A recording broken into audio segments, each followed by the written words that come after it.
For daily Ask Reddit, mental health professionals, what small things do parents do that gives their kids mental health issues later in life? The biggest one I see is parents who refuse to take accountability for their mistakes. Honestly, it's not a huge deal if a parent no one's perfect. It becomes a big deal when they refuse to admit they did something wrong and then blame their kid as a way of covering up their mistakes. Most adults refuse to admit when they duck up because they allow their ego to be attached to if they're right or wrong. So being wrong ends up bruising their ego and makes them question themselves. People hate questioning themselves once they've announced their beliefs. This is why teaching critical thought and showing young adults that being wrong is a part of life that should be embraced. Instead of saying, if I admit I'm wrong then they'll think I'm an idiot, you should instead say, if I admit I'm wrong they'll realize I'm thoughtful and I'm actually thinking about the issue. I can only assume most people actually say the latter when judging others, but there are definitely cases where people look down on you for being wrong. It's all over the political sections of Reddit. Choosing when to give love to your child or making them earn it. Coming in and out of their lives on a whim. Constantly bringing up body image issues, especially this, but then buy them junk food. The last two hit me hard. My mom would say shit like, you're big for a 10-year-old. But like, she was the one feeding me and she was supposed to be the one to teach me healthy eating habits. I feel you. My dad and stepmom bought me food at Dairy Queen and made disgusting comments about my weight, the way I ate, etc. while I ate it. If I stopped eating I would get in trouble for being wasteful. Looking back I was like 11 or 12, thankfully they're cut from my life. Blame their insecurities on their child. Project things they never got to do onto their child. Put their relationship strains onto their child.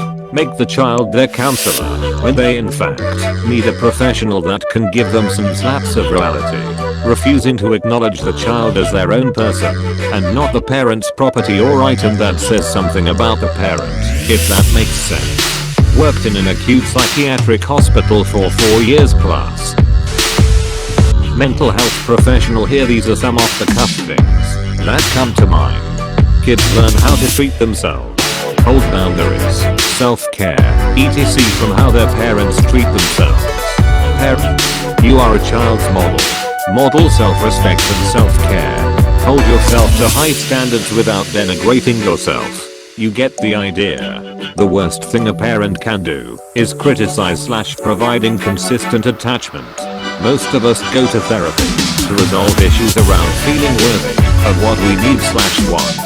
Parents who shame their kids for mistakes, or even for something like crying when upset, can create these kinds of problems around emotional regulation. You don't need to coddle a tantrum, but shaming it is not a great way to teach kids to self-soothe. It is, however, very difficult not to treat your kids the way your parents treated you.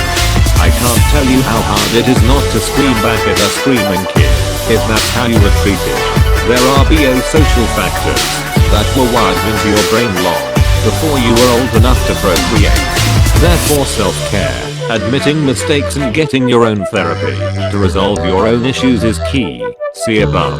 A great book about narcissistic parents and the way these sort of wounds get passed down generation to generation. The drama of the gifted child. Listen and don't underestimate their concerns. This, do not try to downplay their problems by saying that they aren't a big deal. For example, if a child comes to a parent and says that they are worried about something only to be told that their problem isn't even that serious. It all comes down to age. What a 5-year-old thinks is stressful has the same feeling as to what a 40-year-old thinks is stressful. The only difference is the perspective. So many things, but the biggest one that I see is not praising their kid enough. If I want my parents to take anything away from my teachings, it is that praise goes a long way. Who doesn't like being told they are good and that they did a good job? Praise for being, you are such an awesome kid. I love you so much. And praise for doing, thank you so much for doing your chores. It is such a big help and I appreciate it so much. Praise is a life changer, builds self-esteem, self-confidence, pride in oneself and one's work.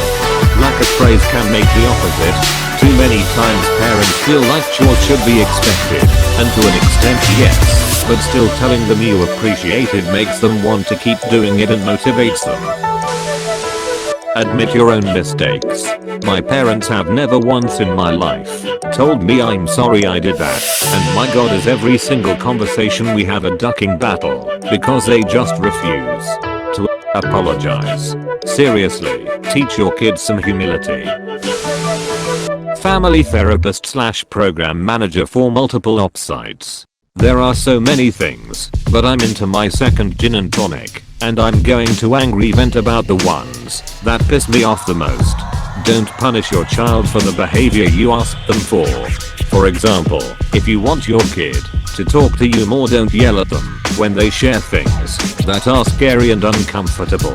If you want your child to spend more time with the family, don't make shitty comments about them when they come down. Don't parentify your child. Don't tell them about your bills, relationships, what their asshole parent did. Don't use them as an outlet. It is not their job to support you. Don't withdraw your affection as punishment. Love from a parent is a right, not a privilege. Doesn't matter how much trouble they get into, you can discipline and love a child at the same time. There are more, but the bottom line is that your kid should know you like them. You think they are fun and interesting. You can sit through difficult and uncomfortable moments with them. You can respond to their crisis without becoming the crisis. I ducking adore the kids we serve, and the parents for the most part.